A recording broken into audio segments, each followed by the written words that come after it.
Hello again and welcome to my channel. I'm Fraser from Metalworking in France. I operate a little light engineering business here in central France, or southwest France in actual fact.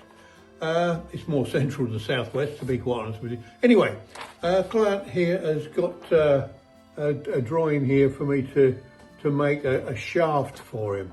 As you can see, there's some turning on the front here, a keyway, and both ends are drilled and tapped out to M10. It's about 1.5 meters long, so it's going to be sticking out the back of the lathe. So anyway, it's not an awful lot of turning. It's going down from 30 mil down to about 28 mil. So follow me in the next few steps and see how this job progresses. And in the meantime, if you haven't already done so, please subscribe and share on my channel. And here's the steel. I've got to unwrap it yet, so once it's unwrapped, I'll start machining it. Okay. Here you can see I've already put a centre drill in. Now I'm putting in a tapping drill for M10 thread. Tapping drill for M10 is 8.5. It's 8.5 millimeter diameter. So I'll just wind this in about 40 mil. It's obviously, there'll be enough room then to put a screw in the end to hold a stop plate or something similar, because obviously there's a gear or something that goes onto this part of the shaft where the keyway is. So yeah, that's gone in quite nicely. Here I'm putting the tap, the M10 tap, into the end of the bar, running the lathe fairly slowly. I've speeded up the video a little bit so it doesn't really show you the full speed of the lathe. I'll just let this go in. I'm using the tailstock to keep it central. So and then I'll just let that wind itself out by itself by reversing the lathe.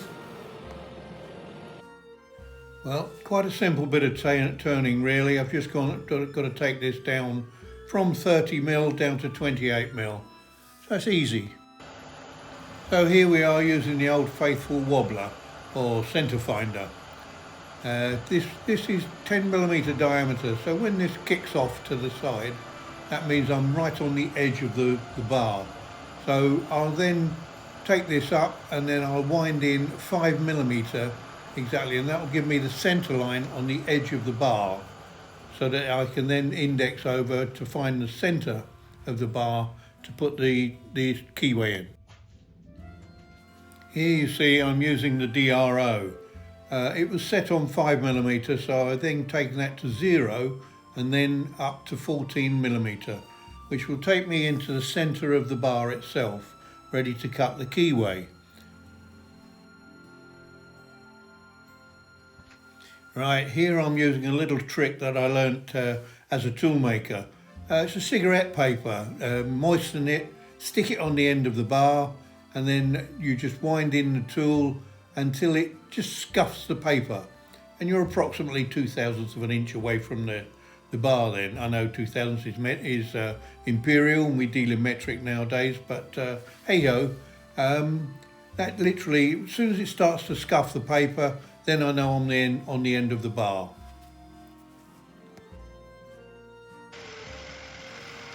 And now all I need to do is cut the keyway.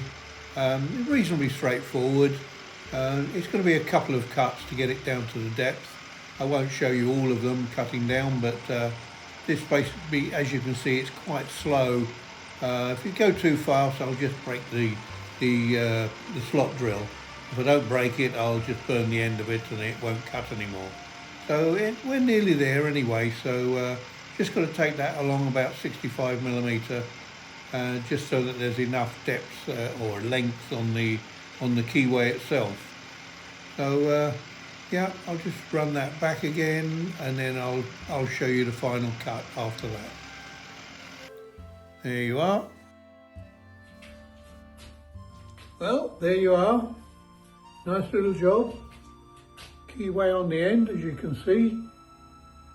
It's about 1.5 meters long. There you go.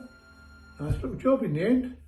I had to turn it fairly slowly in the lathe because basically because it was sticking so far out the back of the lathe, it would have been rattling and rocking around quite a lot if I turned it any faster.